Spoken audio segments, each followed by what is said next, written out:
La 4G Batelma vous présente Ni Vavao. Batimax, la qualité au meilleur prix. Vous présente Ni Vavao. La vache qui rit. La vache qui rit manolotra anao Ni Vavao. La vache qui rit. Ofinaritra ny tontolo andronao.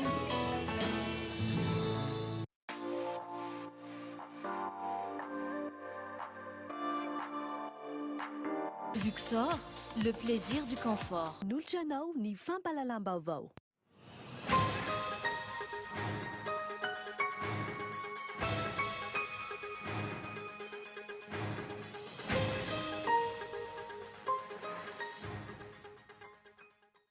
Sokatra nanomboka omaly talata 7 amby roapolo ny volana oktobra ny guichet unique Tanamasoandro etsy amin'ny village voara Antotapenaka. Miisa 770 hatramin'ny androany ireo olona tonga nangataka fanazavana. Ny tale jeneral'ny APIPA no nandray azy ireo amin'izany. Arindra hifanaraka amin'ny fenitra iraisam-pirenena sy ny fivaovan'ny toetry ny andro ny kalitaon'ny fampitaovana sy ny fitrafitrasa atsangana eto Madagasikara manomboka izao. Io no nisongadina nandritra ny famaranana ny filan-kevitra isam-paritra ho fandrafetana ny politika pirenena ho fampandrosoana sy fampitaovana ary ny fototrafitrasa tany Fianarantsoa. Iroso ny tetikasa fanamboarana tetezany mangoky ao amin'ny lalam-pirenena fahasivy taorian'ny fankatoavan'ny antemera rotota ny volavolan-dalàna momba ny famatsim-bola. Étude complémentaire no miainga amin'izao fotoana izao mialohan'ny tena anamboarana ny asa. Saro ny tafika an-dranomasina tany amin'ny 20 kilometatra mialan'ny Osby Elville ny botry iray paka concombre de mer izay voararan'ny lalàna. Tratra tao ihany koa ireo fitaovana marobe fampiasa. Eo amin'ny maresaka iraisam-pirenena mitohy hatrany ny fitakiana sy ny fidinana an-dalabe ao Irakana eo aza ny couvre-feu. Nandao tsy ara-iasa ny Prime Ministre intsony ireo filohan'ny parlementa roa.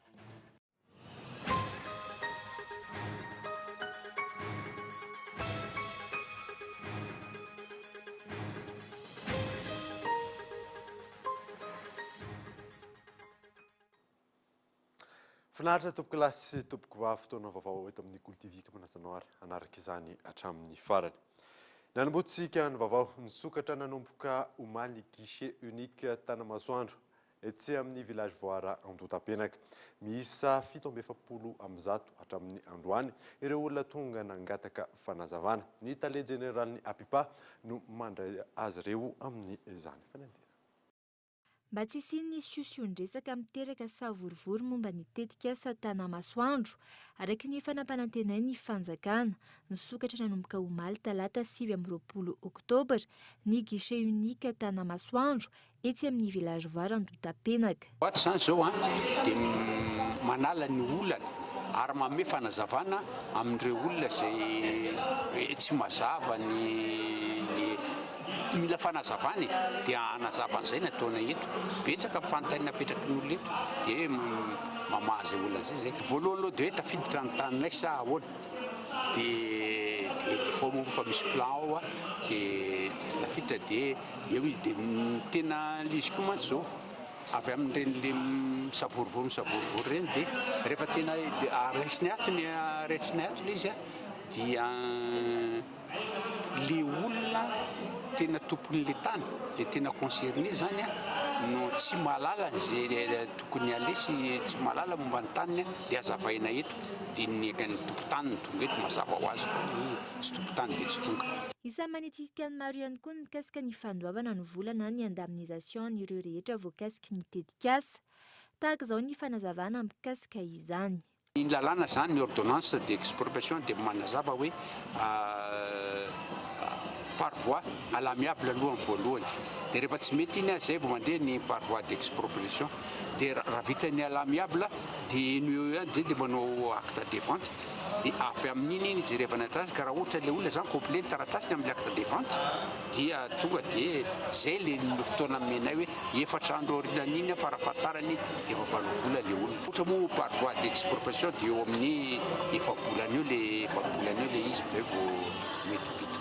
Nisy ihany koa ireo tompon-tany sy mpandova ny lemaka Ambohitrimanjaka voakasiky ny tetikasa hita teny amin'ny toerana androany, mangataka ny andoavan'ny fanjakana ara-drariny sy araky nitsy ny sandan'ny tanin'izy ireo. Izy ireo izay milaza fa raha toa ka mazava ny fepetra amin'ny fakana ny tany, vonona nomeny tany izy ireo raha ilaina ao amin'ny fampandrosoana. Kasika an'ilay lova-pananana izay napetraka ny Gazambenay ao amin'ny tanimbary ny lemaka ny Ambohitrimanjaka. Dia ilay zavatra angatainay zany mba amirariny tsy hisiny no andoavan'ny fanjakana no mikasika amin'ilay mombamombantany rehetra. Fandraisan'ilay olona anay tao aloha dia zavatra mazava daholo ny fa mbola mikasika amin'ilay resaka parcelle, fa mbola tsisy resaka ankoatran'izay, mbola tsisy resaka condition. Fa resaka fanazavana ilay parcelle fotsiny. Zavatsara ny condition dia vonina ihany koa zay anatanteraka ilay zavatra ilay fanjakana, fa indrindra ny resaka fampandrosoana. Mandinina ny 700 ireo parcelle voakasiky ny tetikasa Tanamasoandro eny Ambohitrimanjaka. Misy 770 hatramin'ny androany ireo olona tonga nangataka fanazavana. Ankoatra ny vola fanomezana ho azo, isy ihany koa ny village communautaire Atsangana ao akaikin'ny Tanamasoandro ho an'ireo exproprié. Tsy hisy voilika araka izany ireo rehetra voakasiky ity tetikasa ity. Arindra, ifanaraka amin'ny fenitra iraisam-pirenena sy ny fiovaovan'ny toetry ny andro, ny kalitaon'ny fampitaovana sy ny foto-drafitrasa Atsangana eto Madagasikara manomboka izao. Io no nisongadana nandritra ny famaranana ny fankakevitra isam-paritra tany Fianaratsoa. Mila miova sy mivoatra manaraka ny fandrosoana sy fiovan'ny toetrandro ary ny filana eny fotony ny fananganana foto-drafitrasa sy fampitaovana manomboka izao. Io no nisongadina nandritra ny famaranana ny fankakevitra isam-paritra ho fandrafetana ny PNDIE na ny politika pirenena ho fampandrosoana ny fampitaovana sy ny foto-drafitrasa tany Fianaratsoa ny herinandro teo. Sosokevitra lehibe izay tena niverimberina matetika dia ny tokony mba hakana ny hevitr'ireo mpahazo tombotsoa amin'ny fametrahana foto-drafitrasa izay voalohany. Faharoa ihany koa mikasika ny fitantanana dia mba hananana fanjakana matanjaka mba afaka afeny fitantanana sy ny fikojakojana ny foto-drafitrasa. Ny farany moa zany hoe inona no viana sy ny andrasana any amin'ny mikasika ny foto-drafitrasa any amin'ny taona 2024 dia nivoatra teo fa foto-drafitrasa mifanaraka amin'ny filana ary maharitra infrastructure durable ary indrindra foto-drafitrasa manaraka ny fenitra ara-teknika. Kiondalana lehibe amin'ny fananganana foto-drafitrasa eto amin'ny firenena ny fahavononan'ny fanjakana Foibe araky ny tetim-pivoarana ho an'ny fampandrosoana ny plan émergence de Madagascar ho ireo mpisehatra isan-tokony. Tsy maintsy harindra anatin'ity politika pirenena ho fampandrosoana ny fampitaovana sy ny foto-drafitrasa ity avokoa araky izany ny asa rehetra atao manomboka izao. Any sehatra misy antsika dia be dia be zavatra hita, lalana vetivety dia simba, sekoly vita fa tsy misy dabilio, tsena vita fa tsisy mpivarotra, ny hopitaly vita fa tsy misy fandriny marary. Zavatra rehetrarehetra zany zany no andrindra ao anatin'ilay politika pirenena ity. Ary izay indrindra no natonga ny ministera mandinika sy namakafaka hoe manoloana an'izao aingaingana indray amin'ny fampandrosoana firenena izao dia ilaina fanaovana zany politika pirenena izany. Tontosa tany Fianaratsoa ny 17 hatramin'ny 14 ny volana Oktobra lasa teo ny famaranana ny fankakevitra isam-paritra andrafetana ny politika pirenena ho fampandrosoana ny foto-drafitrasa sy ny fampitaovana na ny PNDIE izay niarahan'ny Ministeran'ny Fanajariana ny tany, ny toeram-ponenana sy ny asa vaventy sy ny GIZ ary ireo mpisehatra isan-tokony avy amin'ny faritra 5. Iroso ny tetikasa fanamboarana ny tetezan'ny mangoky amin'ny lalam-pirenena fahasivy taorian'ny fankatoavany Antenimera Rotota ny volavolan-dalàna momba ny famatsim-bola. Étude complémentaire no miainga amin'izao fotoana izao mialohan'ny tena anombohan'ny asa. Nancy Prinzary. Taorian'ny fandanian'ny Antenimiran-olona ny volavolan-dalàna makasika ny famatsim-bola amin'ny tetina 20 tapitrisa dolara avy amin'ny Badia anamboarana ny tetezan'ny mangoky omaly fahasivy amin'ny 20 ny volana Oktobra. Niroso ny asa fanamboarana ny tetezan'ny mangoky amin'ny lalam-pirenena fahasivy iny izay kendrena ho vita ny taona 2024. Ny fanombohan'ny asa dia ho heverina tomboka amin'ny juin 2020 ka ifarana zany amin'ny taona 2023. Ny zavatra atao amin'izao dia ny étude complémentaire izany hoe ny fijerena ny tetezana mba ahafahana manao ny appel d'offre manaraka. Ny zavatra rehetra atao amin'ny tetezana zany amin'ny pont Mangoky dia misy ny prise ny bevoay izay ahafahana manondraka fialaran-tany maro. Ny tetezana dia mirefy 770 metatra linéaire ary ny sakany dia 7 metatra ary miampy trottoir 1,35 metra. Ankoatra ny fanamboarana ny fotodrafitrasa araky ny vinona sy velorano napetraky ny fitondram-panjakana, anamafy ny fifanakalozana eo amin'ny faritra tsy mandrefana sy menabe ny fahavitan'ny tetezan'ny Mangoky. Hiteraka afa-pandrosoana ara-toe-karena ho an'ny mponina manodidina ny 2.5 tapitrisany an-toerana ihany koa ny fahavitany. Tsy vitan'izay, fotodrafitrasa hafa na active connex maro ihany koa no atsangana. Dia misy koa ny atao hoe aménagement connexe. Fanampin'ireo dia misy ny fanamboarana tsena anankiroa amin'ny commune manodidina dia ny Akatsakatsa sy Akiliabo. Miampy izay koa dia misy ny fanamboarana ny gendarmerie, ny centre de santé de base ary ny école ao amin'ny ville Akatsakatsa. Isan'ny tetika asa goavana indrindra eto Madagasikara ny fanamboarana ny tetezan'ny Mangoky izay mirefy 700 metatra.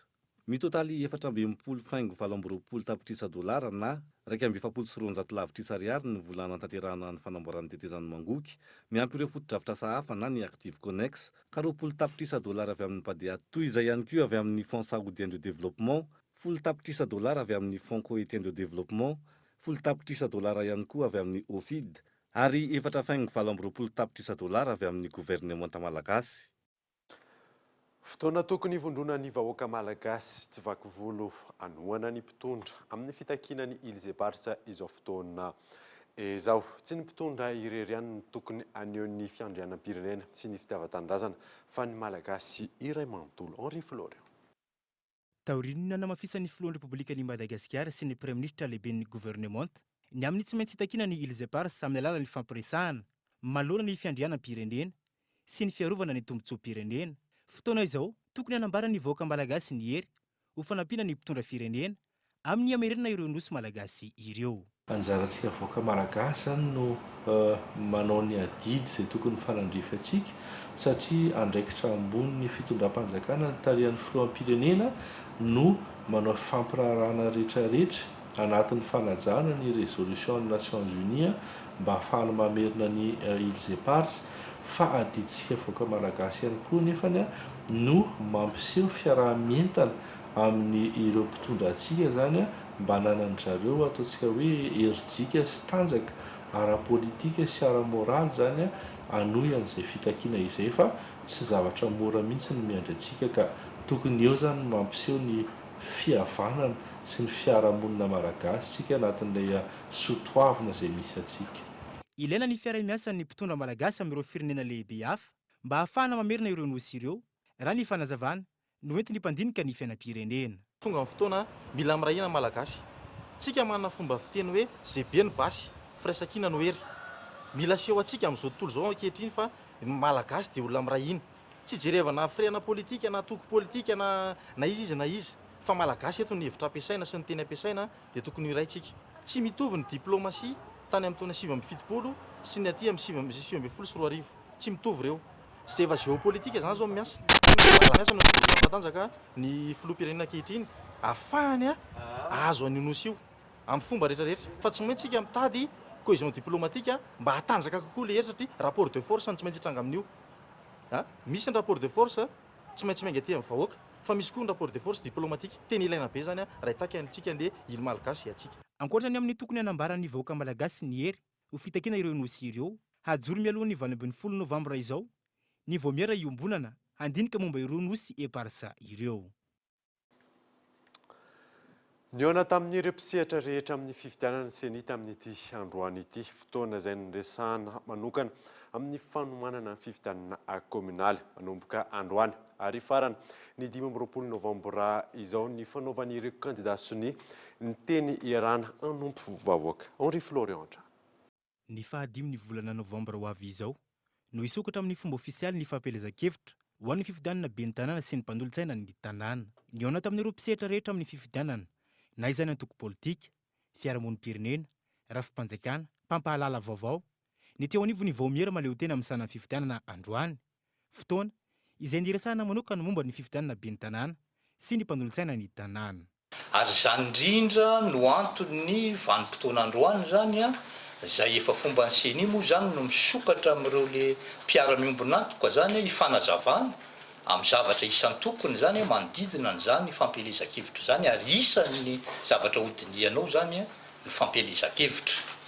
Eo ihany koa ny fampahafantarana mikasika ny kirakira ny voka-pifidianana satria araka ny fantatsika ihany koa moa zany eo amin'ny sehatry ny fifidianana dia ao ihany koa no miteraka fiahiahina isan'ny tokony zany ao anatin'izay le kirakira na voka-pifidianana zay dia zay ny teboka anankiray faharoa hodiniantsika zany hodiniana ao anatin'io sehatra ifampidiniana io zany hifanazavana mikasika amin'ny hoe tahaka ninona ny fikarakarana ny voka-pifidianana zany amin'ny fifidianana be ny tanàna zany.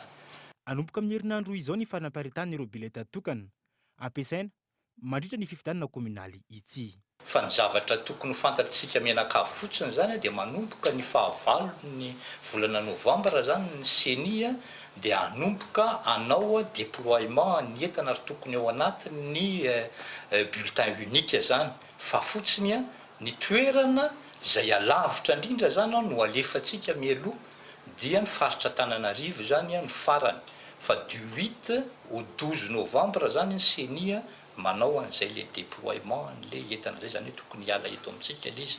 Ny tsara fantatsika ihany koa zany dia ny colisage sy ny zavatra rehetrarehetra manodidina an'ireo entan'ireo dia mbola mila fotoana ihany koa no anaovantsika ananazy zany amin'ireo le magasin de stockage ny senia zany. Fa ankoatra ireo rehetra ireo nisy ihany koa ankilany famelabelarana ny teny iarana hanompo vahoaka na ny charte de bonne conduite des candidats aux élections communales et municipales izay niarahany komity siombonina molavola toy ny tamin'ny fifidianana filoham-pirenena sy ny fifidianana solavam-bahoaka. Ny fanatanterahany ny kandida ny fanaovantsony ity izay mariky ny fanatanterahana ny fampanantenana nataony tamin'ny vahoaka.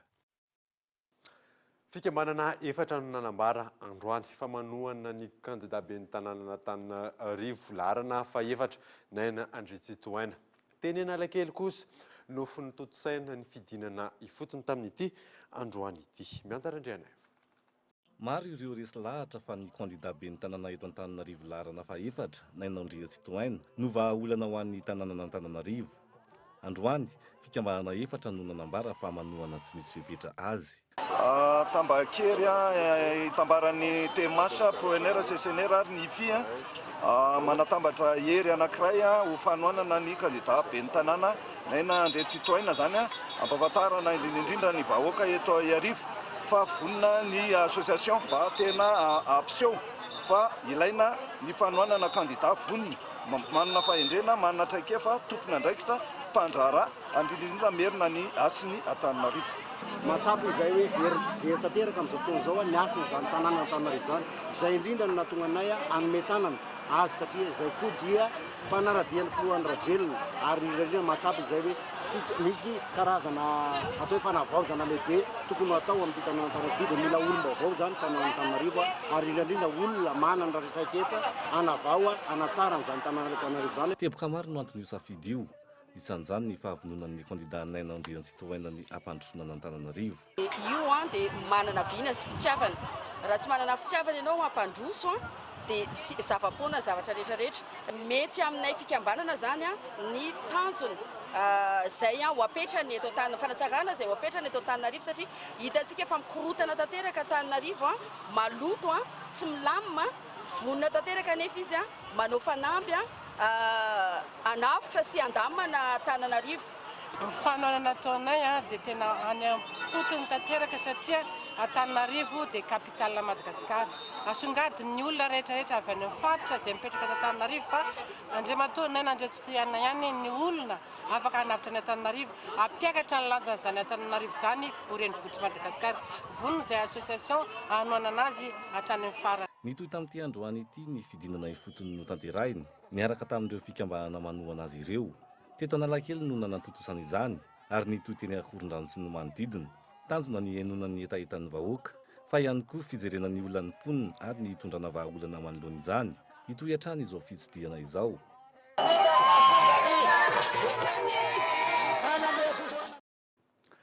tsaro nitafika an-dranomasina tany amin'ny 20 kilometatra miala ny Nosy be Elville ny botry iray izay mpaka concombre de mer izay voararan'ny lalàna. Tratra tao ihany koa ireo fitaovana marobe fampiasa ka itao Andriatsilavo.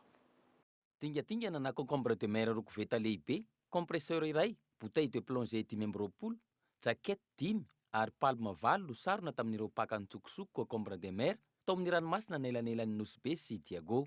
Nitafika an-dranomasina miasa amin'ny sambotrozo na manara-masony sisin-dranomasiny Madagasikara any amin'ny faritra avaratry ny Nosy no atratra azy ireo. Na tsikaritra ny ekipa nitafika an-dranomasina fa mampiahiahy ity botry ity ka nanaovana fidinana ifotony.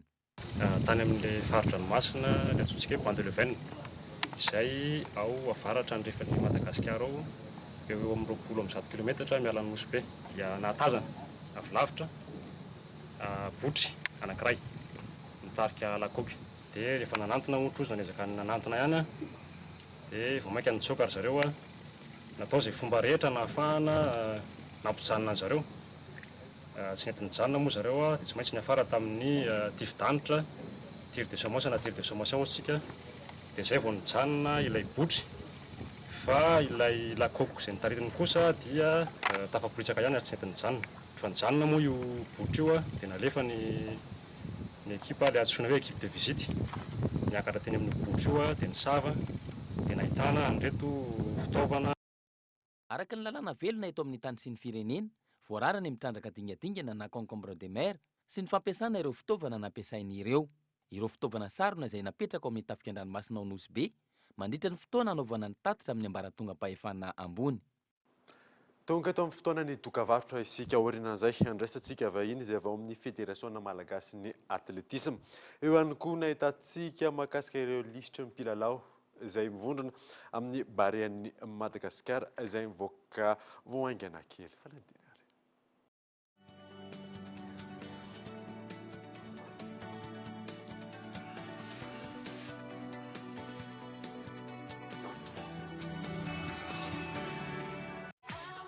Avec Yellow SMS, plus d'émotion et plus de folie. Envoie encore plus de SMS et reste toujours en contact où que tu sois.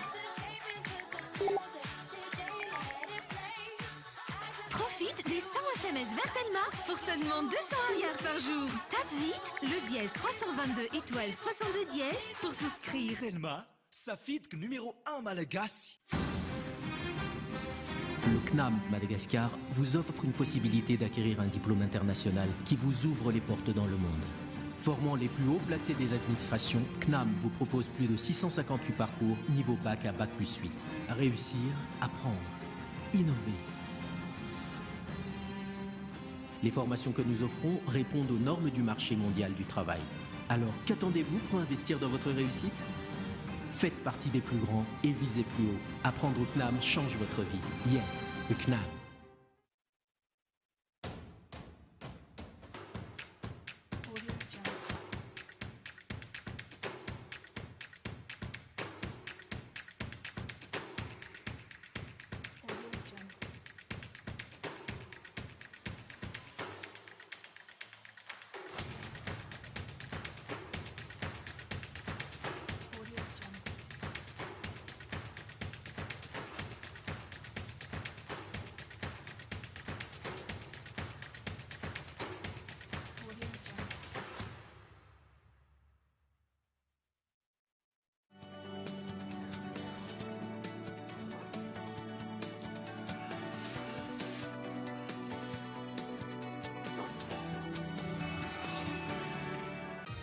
Veneto amin'ny fampalalam-baovao isika. Nametra-pialana omaly hariva ny tale jeneraly OMH raha ny fanazavana azo farany mbola miandro ny fankatoavan'ny filohan'ny filan-kevim-pitantanana OMH hatreto tsy mbola fantatra mazava ny anton'izay fametra-pialana izay. Michel Arnardo. Taoriany savorivory mikasika ny famatsiana solika herinandro lasa izay. Taoriany fepetra niraisy ny fanjakana tamin'ny alalan'ny fanatsarana sy ny fanatsaziana ireo voalaza fa isan'ny tompon'antoka tamin'ny olany famatsiana solika Nametra-pialana omaly ariva ny tale général eo anivony OMH, Office Malgache des Hydrocarbures, Laurent Radjonarvelo. Raha ny fanazavana azo tamin'ny tompon'andraikitry ny serasera ao amin'ny OMH, tsy misy ambary izy ireo hatreto ary miandry ihany koa ny fankatoavana izay fametram-pialana izay. Fankatoavana avy amin'ny filohan'ny firakefim-pitantanana sy ireo mpikambana eo anivony OMH. Ny OMH izay sehatra iray eo ambany fiahin'ny ministeran'ny angovo sy ny akoranafo, napetraka hitantana ny sehatry ny solika amin'ny ankapobeny. Misy 13 ireo mandravitra ny firakefim-pitantanana ao amin'ny OMH, mpikambana izay avy amin'ny ministera maromaro, mpikambana izay voatendry tamin'ny alalan'ny didim-pitondrana, miasa mandritry ny efataona ary fotoam-piasana azo avoizina. Raha tsy ahivina ny volana May 2024 no tonga teo amin'ny toeran'io ity tale général ny OMH ity izay nametra-pialana izao. Raha ny fanazavana azo farany androany dia tsy mbola fantatra mazava ny antony izay fametra-pialana izay. Hatreto aloha, efa miverina miloana ny famatsiana solika manerina ny Madagasikara. Andrasana ny toin'izay. Nafaly ny mponina amin'ny faritra Boeny ny fanapa-kevitra niraisin'ny mpitondra fanjakana hamelomaso ny Otiva Boeny izay sedra olana teo aloha. Hitondra fanatsarana toe-karen'ny faritra izany raha ny fanazavana azo Gaëtan Andriatsirava. Namaly ny etaetany vahoaka ny Mahajanga faritra Boeny ny fandraisan'ny fanjakana an-tanana ny Otiva Boeny. Hiditra amin'izany ihany koa ny faritra Betsiboka raha ny nambaran'ny lehiben'ny faritra mpisolo toerana. Hitondra fanatsarana ho an'ny toe-karen'ny faritra ny famelomamaso ny Otiva Boeny natao ny filohan'ny Repoblikan'i Madagasikara Andry Rajoelina. Nafaly ny mponina any amin'ny faritra Boeny ho fanapahan-kevitra ny raisin'ny mpitondra io. Sorana betsaka ny fitondram-panjakana indrindra Andriamatoa filoham-pirenena Andry Nirina Rajoelina mitondra ny vahaolana ary ankehitriny dia faly izay mponiny faritra Boeny iray manontolo satria tsy vitany hoe mitondra vahaolana ho an'ireo mpikambana ao amin'ny Otiva Boeny izao fandraisana andraikitra sy fianoany Andriamatoa filoha ny etaetan'ny mponiny faritra Boeny izao fa ny fidiran'ny positra ao amin'ny Otiva Boeny dia hitondra traikefa vaovao ary hitondra ihany koa fomba fiasa manara-penitra. Vahoaka n'arivo ny araka izany no hisitraka ny tetikasa fampandramam-bola amin'ny alalan'ny Otiva Boeny. Tsy ahivina, henatra ny amin'ny 13 isan-jato ny zana-bola alaina amin'ny olona raha mindram-bola, hoy ny eo anivon'ny ministeran'ny positra sy ny fivandraisan-davitra ary ny fampivoarana ny Aitao Arakajy Mirindra. Faritra maro no ametrana ny tetikasa ho famelomamaso ny Otiva eto Madagasikara. Ny ena amin'izao fotoana izao ny fanafiana sy ny alatromby ao amin'ny faritra Itasy Antony nampahomby ny etsikana natao hoy ny avy ao anivon'ny zandary ny fanomezana andraikitra sy fahatokisana ny mponina eny ifotony Gaëtan Andriatsilavatra. Maro ireo alatromby mivezivezy amin'ny lalam-pirenena voalohany hoy ny eo anivon'ny zandarimari-pirenena. Ankoatra ny fiambenana sy ny fanaraha-maso ataon'izy ireo, nomena andraikitra ahafahana mamerina sy mitazona ny filaminana ihany koa ny vahoaka. Najoro ny andrimasom-pokon'olona. Ireo no nivohitra taorian'ny fionana notanterahana teo amin'ny vahoaka ny tasy sy ny mpitandro filaminana. Raha ny ady amin'ny alatromby zany ny zavatra ny vorina tany dia ny fampandraisana anjara ireo vahoaka ny fotony sy famporisiana ihany koa ireo ataontsika hoe quartier mobile mba hanentana ireo vahoaka ny fotony amin'ny alalan'ny autodéfense villageoise hoentina hanampy ny force satria rahantsika malala ny tsy fampiana eo amin'ny effectif dia namporisiana ihany koa ireo vahoaka ny fotony mba hanao andromasom-pokon'olona hoentina hanampiana ny mpitandro filaminana any amin'ireny faritra somary lavidavitra ny ireny vohitra ireny. Nanamafy ny eo anivon'ny zandarimari-pirenena fa zava-dehibe io fiaraha-miasa amin'ny mponina eny fotony io ahafahana mitazona ny filaminana. Isan'ny faritra nandrenesana fitarainana maro manoloana ny fanafiana sy ny alatromby ny faritra Itasy sy Bongolava. Hidina tsikelikely maripana eto Antananarivo sy ny manodidina manomboka rampitso araka ny vinavina ny mpamantatry ny toetry ny andro. Mbola hitohy izany hafanana izany amin'ny faritra sasany eto Madagasikara fanadina. Manomboka rampitso, hidina tsikelikely ny maripana eto Antananarivo sy ny manodidina. Manodidina ny 2 degré Celsius isan'andro. Io fidiny ny maripana io raha ny vinavina ny sampana mpamantatra ny toetr'andro. Rampitso mandeha mandroso makany amin'ny Premiers de any dia tsapa fa hidina indray zany maripana io satria roa amby telopolo zany tsika zao eto Antananarivo dia ho amin'ny rahampitso izy everina fa hidina any amin'ny 20 degré celsius any. Ny premier izy mety hidina hatrany amin'ny 20 degré celsius ary ny 2 izy mety 20 na 17 degré celsius any. Ny zavatra mahatonga an'izay dia isy fiakarana tsioka atsimo miandalana zany manomboka aty atsimo nosy miakatra amin'ny ilany atsinanana mahazo ny ilany atsinanana ny volon-tany. Io tsioka atsimo zany dia toetra somary atao anatin'ny 3 andro izay ny antony tena ampitany ny maripanatsika ary izy io koa no mitondra orana amin'ny fitsiraka atsinanana sy somary ampandrahondrahona ny ilany atsinanana mety arahana orana ihany zay ho antsika ty amin'ny fatra Antananarivo aty ny andron'ny 1 novambra 2024 sy 2025. Etsankilany, faritra maro no mbola iaina ny maripana ambony hatramin'ny farany herinandro izao. Ny faritra hafa moa dia mbola ny oram-baratra na ny olona an-tanivotona raha kotroka ny toetra ny faritra ny atany Melaky, atany Menabe, aty Atsimondraofana aty misy koa ny aty amin'ny faritra avaratra ny Vanosy. Ny maripana andro zareo moa zany dia mbola tsy dia misy fiovana fifa manodididina ny 17 hatramin'ny 20 na 19 degré celsius ny maripana ambony indrindra. Tsy aivana, tato anatin'ny andro maro no niaina tanatin'izay fiakarany maripana izay saika manerana ny Madagasikara. Tafiditra tanteraka amin'ny fiovaovany ny toetr'andro io raha ny fanazavana. 4 hatramin'ny 9 degré celsius teo ny fiakarana hita raha oharina tamin'ny taona lasa ny volana oktobra tahaka izao. Ny fiandohan'ny volana novambra izao kosa no isitraka rojakorana ny eto anivon'ny faritra Analamanga. Manambahiny sampana fampalalam-baovao amin'ny ity alina ity vahiny roa no raisitsika androany.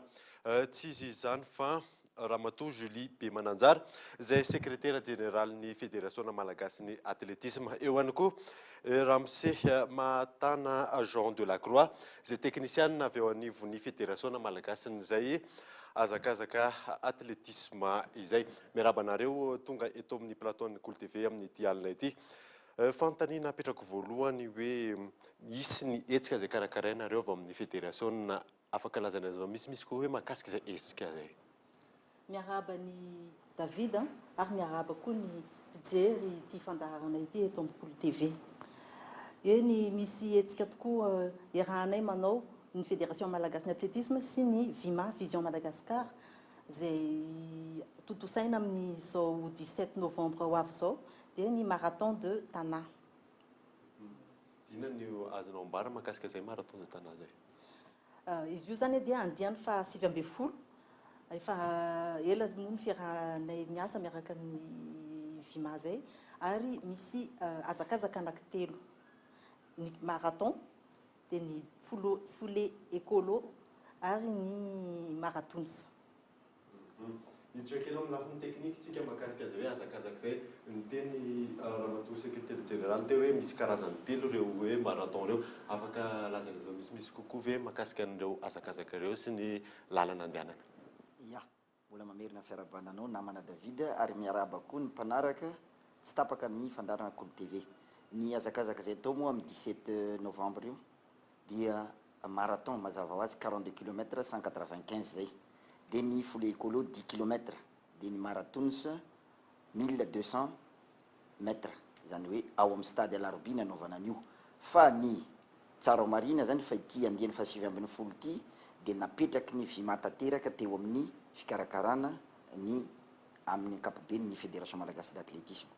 Ka ny raisinay amin'ny lafiny teknika zany noho izany fikarakarana zany raisinay ny parcours mba ahafahana manatsara koa ny performance ndreo atleta reo dia niova izy tamin'ity zany ka toy izao moa ny lalana izy io raha miala ao amin'ny VIMA le izy ao Ankorondrano dia mivoaka kely amin'ny rond-point Magro dia mandeha many ankavia mihodina makany amin'ny Lasity iny dia mahazo any tsara sotra dia mandeha ny lalam-baovao iny any amin'ny 5 km any miverina mihodina dia mandalo any amin'ny Sanifera dia mihodina indray makaty amin'ny mandalo aty amin'ny Valavany Ambohimanarina iny Andraro aty Ankorondrano dia mandalo eo indray manao boucle zany hoe boucle de 20 km zany no atao indroa mihodina dia fahatongavana ao mikanjany Alarobia zay zany eo marathon. Fa ny eo amin'ny 10 km indray miainga eo amin'ny VIMA izy dia mandalo amin'ny lalana iny ihany fa tsy mandalo amin'ny lalam-baovao ny tsara soatra fa tonga dia mihodina manao boucle any amin'ny sanifera de mihodina de mifatongavana mikanjany larbi mbola mihodina indray mandeha fa ny marathon zao kosa de 3 kilomètres 3 tours de piste 1200 mètres 3 tours de piste no atao io zany de ny fandraisany anjara moa be debe ny olona azo afaka mandray anjarany io misokatra ho an'ny rehetra zany zay misy se koantaniko hoe misokatra ho an'izy io hoan'ny hoe tena atleta ave sa hoe olona matezakazaka koa afaka mandray anjara misokatra ho an'ny rehetra izy fa miavaka kosa ny fanakilasiana azy satria misy ny licencié misy ny non licencié de misy moa ny catégorie hoe miavaka ny vehivavy miavaka ny lahy fa ny tamin'ity indray mitoraka aty zany dia ialana tsiny kely fa tsy afaka nampandray anjara zahay amindreo handirano fiarinatsa miresaka fiara-miasa ny fédération tsika ahoana indray mahakasika ny fiara-miasanareo ie miaraka miasa tokoa zay a miaraka amin'ny mpanoana anay au vive boisson officielle-nay ny socolé ary ny telma indrindra amin'ny fampiasana ny banking monnaie mvola zany hoe ny inscription zany a dia mandalo amin'ny mvola am'le code atao hoe dièse 111 étoile 6 dièse de zay te handray anjara moa zay te hisoratra anarana amin'ny mvola de manaraka an'le procédure ao anatin'io page ny telma mvola io de rehefa avy eo afaka mandeha ao any amin'ny fédération d'athlétisme any amin'ny stade-ny Alarbi satria ihany koa misy fisoratana anarana manome ny ambanimbangony momba ny inscription any afaka averinao kely very ho ampijerentsika le laharana ho an'le telma mvola teo ny laharana mvola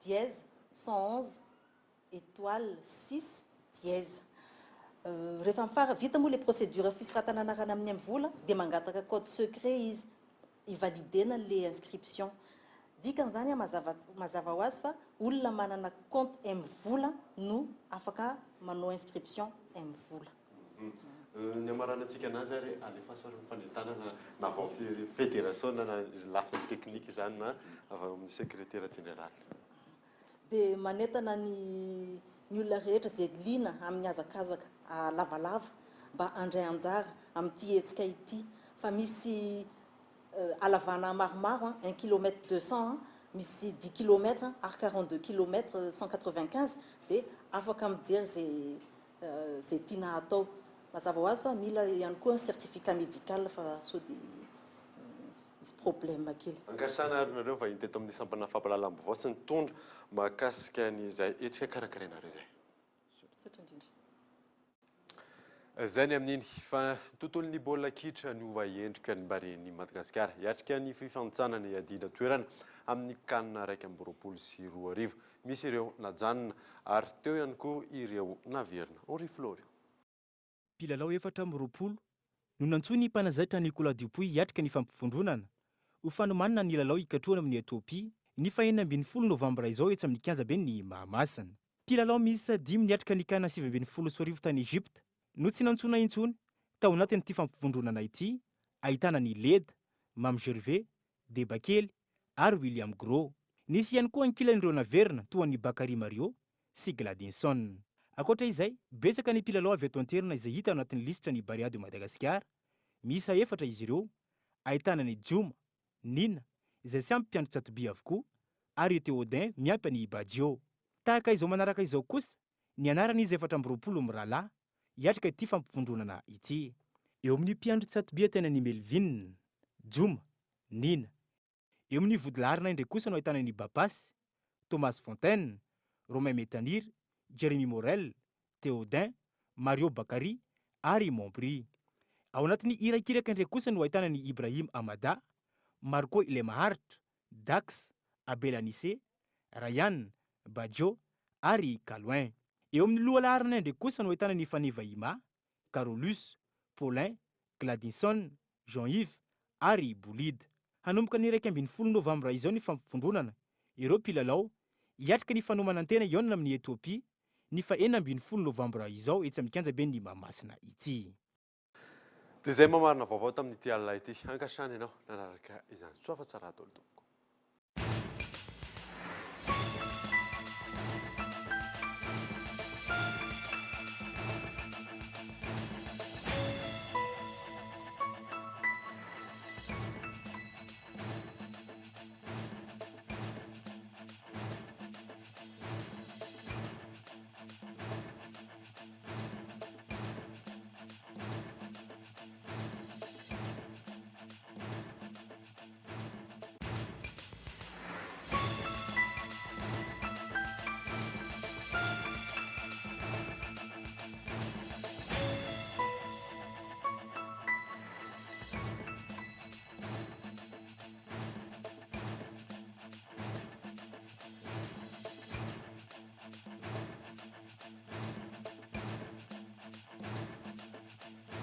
La 4G Batelma vous a présenté Ni Vavao. Batimax, la qualité au meilleur prix. Vous a présenté Ni Vavao. La vache qui rit. Narainao teo ny fampalalamba vao miaraka tamin'ny La Vache qui rit. La vache qui rit. Ofinaritra ny tontolo andronao.